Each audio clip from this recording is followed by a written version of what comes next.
Hi, my name is Jeremy Hicks. I work with the U.S. Institute to End Human Trafficking.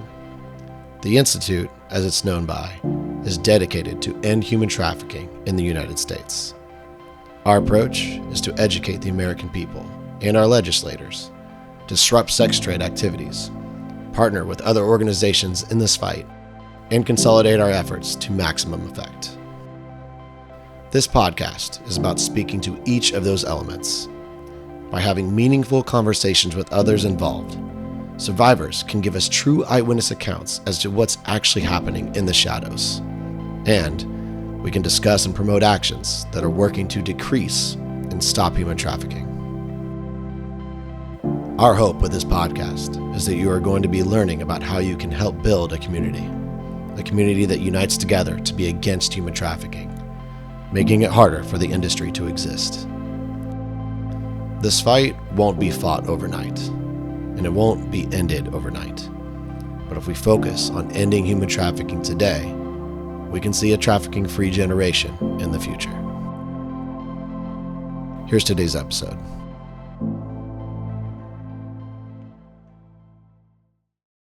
Our podcast today shares a story of a survivor. Her name is Oree. Oree is an abolitionist to end human trafficking. She's been sharing her story to groups wanting to help the fight of human trafficking, and she has a deep passion for human trafficking prevention, which is why she helps educate professionals, teachers, parents, and teens to understand signs of someone being trafficked or groomed. Oree currently lives in Texas, but grew up in Los Angeles.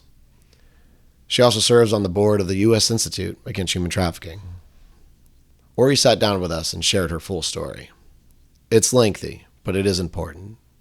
The details of her past, how it led her to be trafficked, and how she was able to move on with her life. These are all aspects we need to understand. Let me start with this. If you think of human trafficking as this dark, evil thing that happens, like someone being kidnapped by an unmarked van, someone being locked up in the basement, or something that happens overseas, that's not the case. Of course it happens, but not frequently. It's like saying the only murders that happen are serial killer cases. Those are the extreme, not the normal. Throughout our podcast, you'll hear stories, cases, and data that help paint the true picture of how human trafficking occurs in the United States. And if you think that it isn't, tell me how it's estimated to be a $150 billion industry. As you listen to Oree's story, pay attention to the chain of events and how they played out. Mistakes she made on her own, the mistakes made by those around her, and you might even be able to relate to her, even if you didn't experience the same things that she did. But we know that for some of you listening, you did experience something similar. Our goal is to listen and to understand and to remember these things so that we know how to be a better person, a better leader, and a better parent in our community. This is Oree. So growing up, honestly, I was very sheltered. I grew up at First AME Baptist Church. I used to sit in the front row with my grandmother with my white dress on. I couldn't even eat a peppermint. And my mother was an usher, and my grandmother was a deaconess and would help out. And so I grew up in a really strong foundation of faith, honestly. We went to revivals on Wednesdays, but I didn't know it was revivals. I thought it was going to the church, singing in the choir, playing the piano, and then playing with the kids afterwards while the adults are having revival in there. And so I had an okay childhood in my mind. Because my mother was a single mom, she worked 3 jobs in order to take care of me. She worked 3 jobs to take care of me. I had no idea that we were poor. I had no idea we lived in a gang-infested community or that our school system was very horrible. I had no idea that we lived in low-income housing, Section 8, the projects. I had no idea about that. I genuinely thought we had a roof over our head. I lived in an apartment. I did not know that the size of our apartment was 464 square feet, and 6 of us lived in that. So my mind as a child at even 4 and 5 years old, the most earliest memories I can think about was just family. We had a lot of family in the house. We all shared one bed. We lived in this apartment in this place. And so I didn't really know that we were poor. My mom did the best that she could with what she had. My mother took care of everybody else's kids growing up. So I had no idea that she took care of my cousins because my aunt was on drugs. Like, I didn't know that my uncles was in prison, so that's why she helped taking care of other people's kids. And so I grew up very sheltered, like very, very sheltered. We didn't talk about what happened when the street lights go off. We didn't talk about the guys hanging out at the corner selling drugs. We didn't talk about the boys that would be on their bikes and riding by and saying certain things, or why the graffiti was on the wall. So here I was growing up as a kid in low-income community, in the projects, in Section 8 housing. Our rent was free, right? I wouldn't even know these things. It was free because my mother would collect the rent and help clean up. I had no idea we were poor.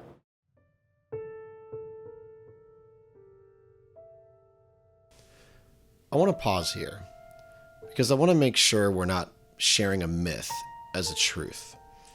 Those who have been trafficked will tell you that it's not about being poor. It's about being vulnerable. While money, shelter, or special things might lure someone into being groomed, that's not the only thing.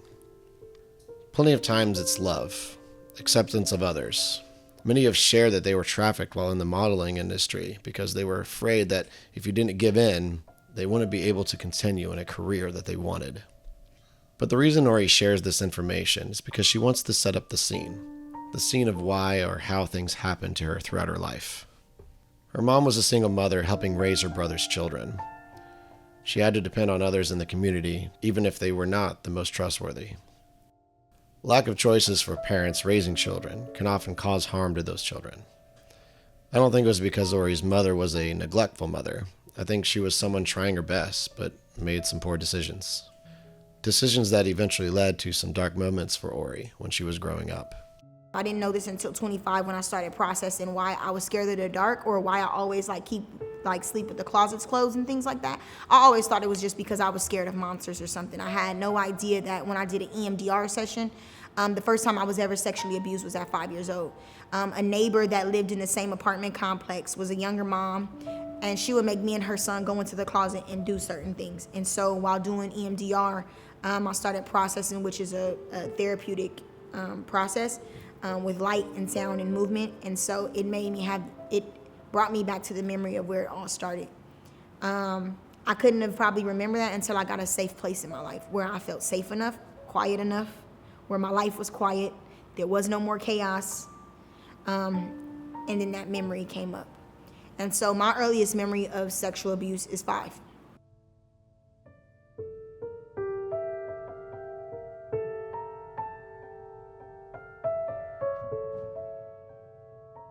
My mother wanted a better education. There was an opportunity for me to then switch schools to a better community. I started being bullied really badly because I didn't have what the other kids had. I didn't look like the other kids. And that was a huge part. That's a big part of my trauma, the identity piece. Not knowing who I am, not knowing if I fit in, wanting to belong, wanting to have friends, you know. My mother was very nurturing. My mother took care of me. She made sure that I had everything that I needed, but there was a lack of communication. And so as a kid growing up, my mother, although she did the necessities, the mechanical stuff of taking care of me, I was not being affirmed as a kid. You are brave, you are beautiful, you are strong, you know, that God loves you. Like, I wasn't affirmed in that stuff. I heard about God, I heard about those things, but I wasn't being affirmed in who I was and who I could be and who God called me to be. Like, I didn't hear that kind of stuff. So when I was getting bullied at school, instead of my mother being like, what happened? Like, tell me what happened, it would be, did you go tell the teacher? I had nobody as a young child from the very beginning. What I realized, even with the bullying, nobody was protecting me. And that is the number one problem. Nobody was watching and nobody protected me. Nobody cared about how it was making me feel and how it was affecting me. Like, I was getting my hair cut, my head shoved into toilets, and I thought something was wrong with me. You know, you start thinking and believing that something is wrong with you, that people don't like you. Like, what is wrong with me? And so already feeling that, you know, at 7, 8 years old, and then you're trying to do everything. The first time I ever tried to buy love, I can remember I was like 7, 8, would give up my food, you know, so I wouldn't get bullied or that somebody would like me. Like, I started really early just trying to buy love and would not know that then people would use money to buy me, you know? And so it started really, really early for me. And so instead of, you know, a coach that I had or someone, a teacher, doing some type of intervention or empowerment in my life, So very young, I started building these, like, the number one risk factors, like a vulnerability of, like, not knowing who I was or if I belonged, trying to figure out where did I fit in, willing to do whatever I could just to be loved.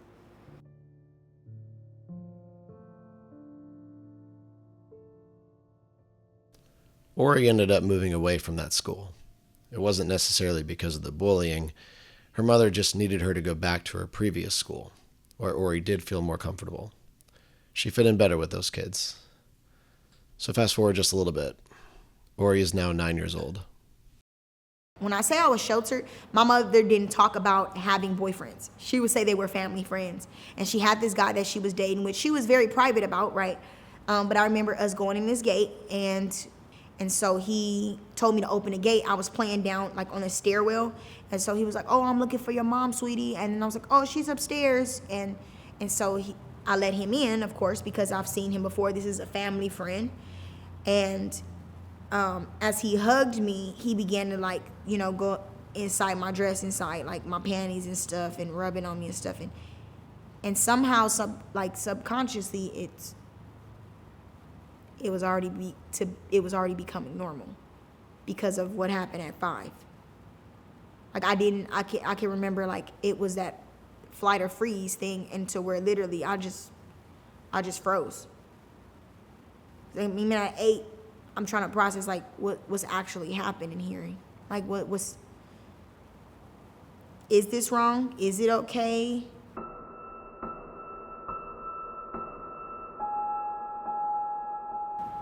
And so at 9 years old, my mother used to have me in this daycare center. So my mom was actually a preschool teacher. How ironic. Like, my mom worked at preschools at the recreational park centers in Los Angeles. And so she would put me in an after-school camp. While she worked on the preschool side, I would go to this camp. That would do, like, art, play outside, and things like that. I will honestly say I started getting that boy kind of, not boy crazy, but thinking boys were cute, liking boys, not really understanding what was happening with my body and development and things like that. Definitely puberty started early for me. Still, again, no conversation. I was in the 5th grade, I remember, and my mom literally did not sign the permission slips for me to learn about sex ed. Like, that's how sheltered I was. And so, but living in these communities that would eventually expose me. And so at 9 years old, I was at this camp, and I ended up playing sports and stuff with older girls, of course, that again too. Playing on the baseball team, playing on the basketball team, and was just exposed to a lot in that neighborhood, in that community in Los Angeles, California. And so I ended up walking off to, like, the fruit trucks that we would have out there. It was like these trucks that would sell all type of, like, candy, chips, and fruits and stuff. And so I ended up going into this building where these boys were. I thought one of the boys were cute, And you walk into this room, and I walked into this laundry room with him. And he was like, come on, let's go in the laundry room. And so I walked into this laundry room, and you think that you just going to kiss. Like, oh, my gosh, or he's just going to like me. And so I ended up being sexually assaulted in the laundry room. He ended up raping me. And was just waiting. I felt shameful. I felt like it was my fault in that moment. And so I didn't want to go back up to the park. It was the first time, honestly, I just remember, first time I thought about running away. Because I thought I did something wrong. But staff had been looking for me. And so I remember walking this walk of shame, like walking up to the park. And that was the first time it just got really bad. Instead of people asking me, was I okay? People asked me what was wrong with me, and that I was bad. That I was making poor decisions. Nobody had asked me what had happened. It wasn't any of those questions. And so a lot of times I even know that now with the kids that I work with, like, that's the number one thing, is that we immediately point the finger at them and don't even ask them, what has happened to them, or, like, are they okay? And so that day, my mother was so, I think, frustrated. So I had a mentor that worked at the camp. And so she told me that I could go to her house. And so I went to her house that night, and just, I guess, for my mom to cool off or whatever. And I remember being in the bathroom. I wasn't bleeding or anything, but this is how unseen I was. I felt I was.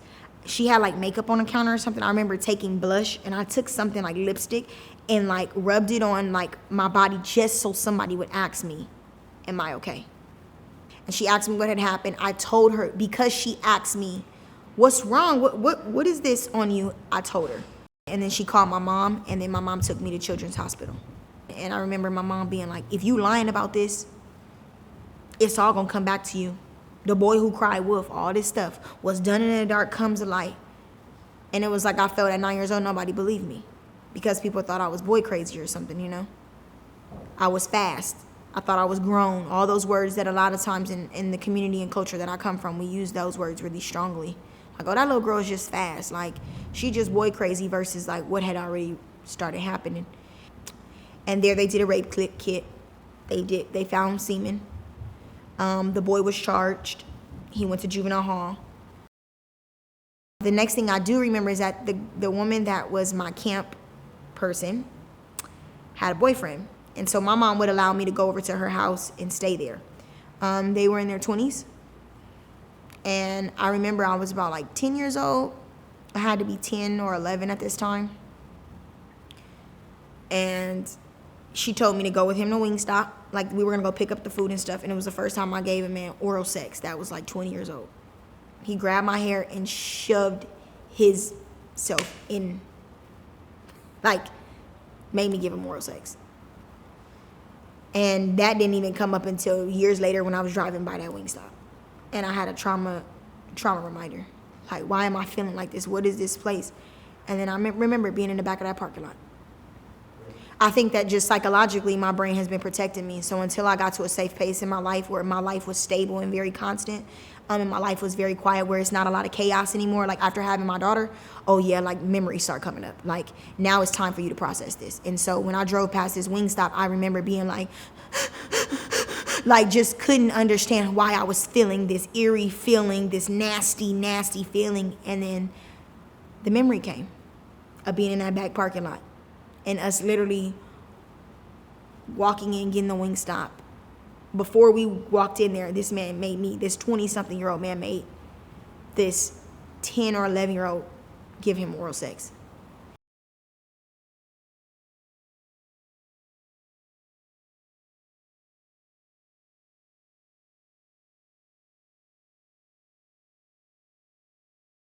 Again, Oree is 9 years old right now. Between the ages of 5 and 9, she had been molested 3 times and raped once. I cannot fathom the trauma that this girl has gone through. Regardless of what type of neighborhood she came from, these occurrences are by family friends, people that her mother trusted. And as you heard Oree talk about, she hardly remembered these occurrences until she was in her 20s. She literally blocked it out of her memory. We often hear this when victims of sexual abuse speak out. We question, well, why didn't you bring it up when it happened? Why are you now talking about it? I know that Oree is not alone in this. Just like she would keep things to herself when she was bullied, why would this be any different? While I was growing up, I used to get comments from the kids in the community, why your mom so old? Why is she so black and you're so white? Right? What kids do. Because a lot of the other moms were younger. I guess I didn't have the same complexion as my mom. And so I didn't think about that. The Christmas of, I was 10 or 11, I cannot remember the exact age, but on Christmas Eve I was asked, was I adopted by my cousin. I want to help provide some clarity here. Oree was adopted when she was 2 days old, but her family never told her. She never realized she was adopted. She just thought her mother was a single mom raising her, and her father was not around. She never felt like it was really something to question. So when her cousin asked her one Christmas Eve if she was adopted, that was the first time that Oree actually started to wonder. My mom picked me up that night, and I remember it was just really quiet that night. And I got home, I didn't say anything, woke up Christmas morning, didn't wake up and open my gifts. And my mom came in my room and was like, baby, why you not opening your gifts? Why you didn't wake me up this morning? And I looked at her and I was like, Mom, am I adopted? And then tears started falling from her face. This part of Oree's story hits hard when you think about it this way. Obviously, the sexual abuse is awful. It's extremely just awful. But when I think about 10-year-old Oree, I think about when I was 10 years old. I can see how that type of news would hit hard in that moment. She had one security, her family. And now she finds out that she's not related to her family like everyone else. That's tough to hear as a 10-year-old. And my aunt came in there in the room. I don't know why you crying. This family love you. Rango, I don't know why you doing all that and crying and stuff. Like, you took your time out to adopt her. It was like this aunt who was my safe person, the person who protected me. It was like a switch happened. And it was like, she fast. She out here running around with these little boys. You got these social workers all up in our business. She probably got guns and drugs in this house. You seen her journals, the stuff that she writing. She's tagging on this stuff. Like, it was all negativity. Not comforting this child that just found out that I don't know who I am, where I come from, what runs through my blood, what my mother looks like. Everything's a lie. Everything is a lie. And then you sign a paper of the court. This whole family made a decision to protect me, to love me, and you're not even doing that. Oree had mentioned earlier in our conversation that the one person that seemed to stick up for her safe person in her life, that was the only one who stood up for her in the past when she was bullied, was her aunts. So when her aunt started to say these things, it's as if any safety that Oree had, which was already unstable, just crashed to the ground. Nobody came to comfort me. It was like, once again, at 10 or 11 years old, it was my fault. I needed to suck it up. I needed to stop crying. Like, this family love you, girl. I don't know why you crying.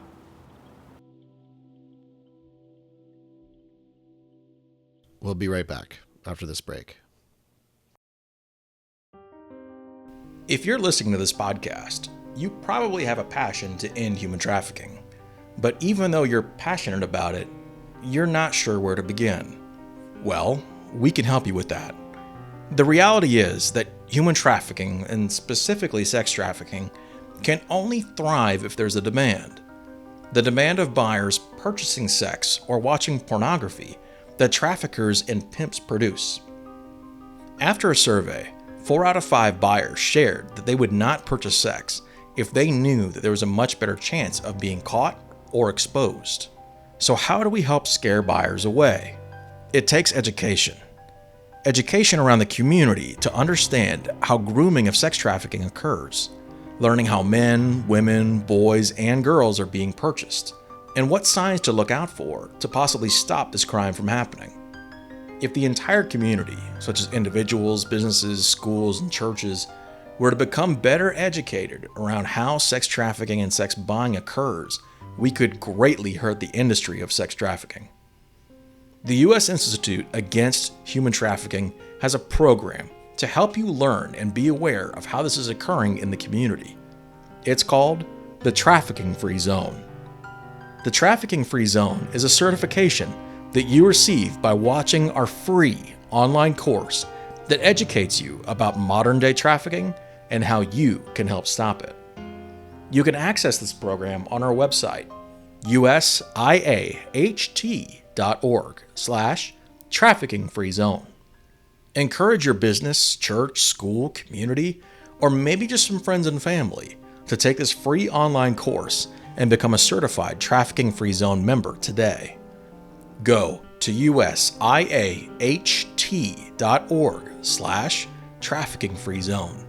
Again, that's USIAHT.org/traffickingfreezone.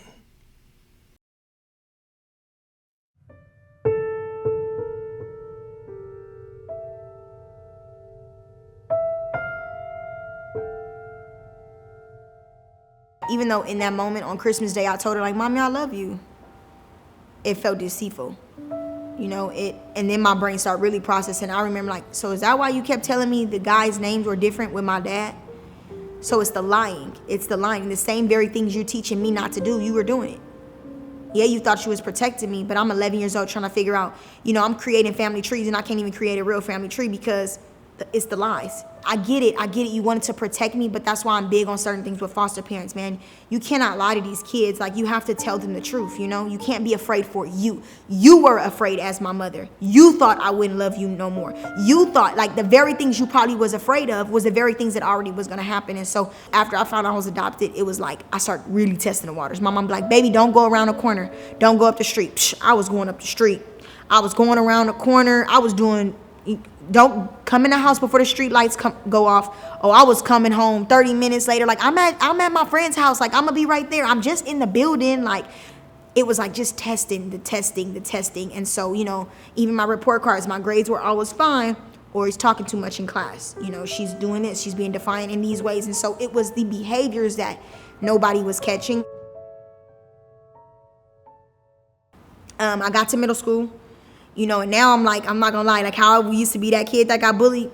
Now I'm like, you know, I've learned by being bullied. I never became the bullier. I was more of the person that didn't want other people getting bullied. So I was like standing up to bullies in middle school and saying, like, that first week, like, I was what we call pressing in an urban dictionary. Like, I learned to use my voice, that my bark could be louder than my bite.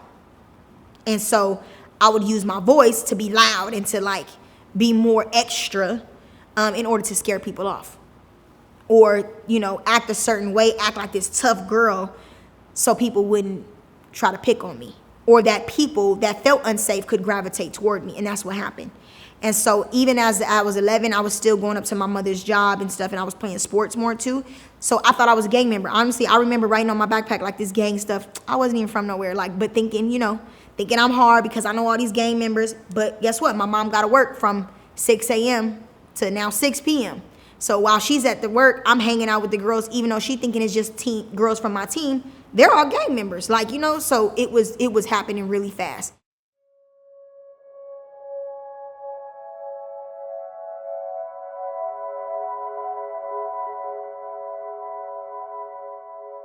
Ended up hanging out with this crowd, and I ended up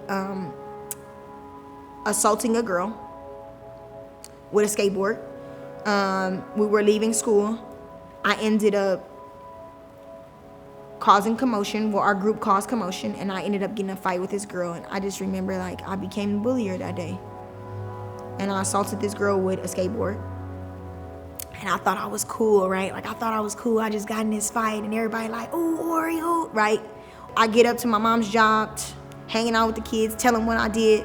I get back up to school the next day. Police is there and put me in handcuffs and arrest me for assault and battery. And I'm still thinking I'm cool, right? Like, all the kids walking by like, Oree and Sequoia in handcuffs. And I'm like, I don't care, right? Till like I drove down to that juvenile hall. Never forget, East Lake Central Juvenile Hall in Los Angeles. And a part of me still felt cool. And so sitting in their office, they unhandcuffed us, and basically we were placed on probation. And I was expelled from any school district in the state of California. So I could not step foot on any type of regular school. I had to then go to what we call community day schools, or alternative schools, where most kids were on probation or got kicked out of the district for behavioral issues and stuff. And so at 11 years old, I never stood foot. The last time I was ever really in a classroom, honestly, I'll say the 5th grade. Oree was in a situation again where she wanted to feel connected. She didn't want to be bullied and be the odd girl out. She wanted to have an identity among her peers, now that she didn't have an identity in her own family. She felt like the only people who would accept her were people who usually got into trouble. After all, she was constantly told that she was trouble. She was constantly reminded about the negative acts in her life, never the positive. I was on probation at 11. And if I violated those terms, you're going to jail. There will be a warrant placed out for you, and you're going to jail. I had community service, and so because my mom's hours, I then had to now catch the bus. There was no way she could do it. So I still had to catch the public transportation all the way back to now this library where I would do my community service at. I started doing this community work. Like, I would sign in, put the books on the shelves, and it was going okay. Until I met the kids one day, the lady told me I could take a break. So I was on the computer, and lo and behold, right next to me was this pretty girl, long hair, green eyes, like, you know, had everything I didn't have, the Jordans, had the crop tops, right? Like, and I was like, whoa, right? but normal sometimes kids do. Self-esteem. She's the good girl. And she's like, hey, what's your name? Oh, and then from there. So then I start checking in late. Then I start cutting my hours down, building this friendship with her because she was cool. Like, I thought she was cool.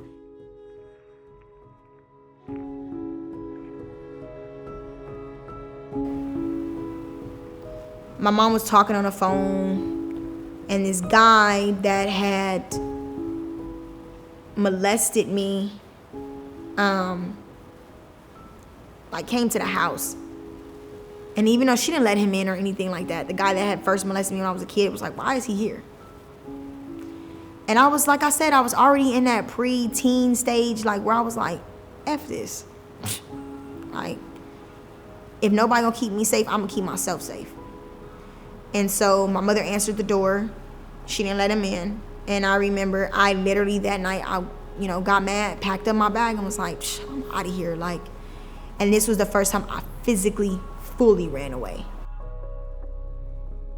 Like, I would try to run away, going up the street or staying at a friend's house, and my mom would always find me that way.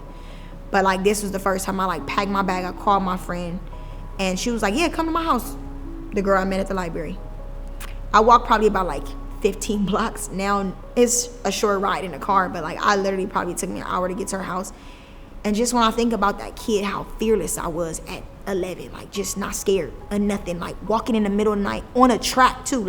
This is a known track in Los Angeles that I was walking down, people would try to, guys would of course, but I wasn't scared. That's how numb I became, honestly, how numb I was to chaos in a really bad environment. I was not scared, honestly, walking. I was like, all right, just tell me what I need to go, and I'm gonna find you. And I walked all the way to her house that night. And her mother and father, she lived in a white picket fence home in the middle of the hood that was beautiful, big house, had her own room, had all these shoes and clothes. Her mother was a nurse, so she worked overnight. And so her grandmother would watch her. Grandma would be asleep in the back house. We ended up she was like, change your clothes, because I literally had on still my school uniform, because it wasn't that late. Now that I think about it, it had to be probably 8 o'clock or something. And so she gave me some clothes to change into, and then we were gonna go and hang out with these guys. And so when we hung out with the guys, she knew that, her mom would come back in the morning, so I couldn't stay there with her. Normally, I've told this story, I'm like, oh yeah, she took me to this guy house. No, really, she took me around these guys, and because she didn't want to get in trouble, I couldn't stay the night there, all night or whatever. She left me with these dudes. And so the one particular dude was like, I got a place to stay for you. And he took me to the trafficker's house.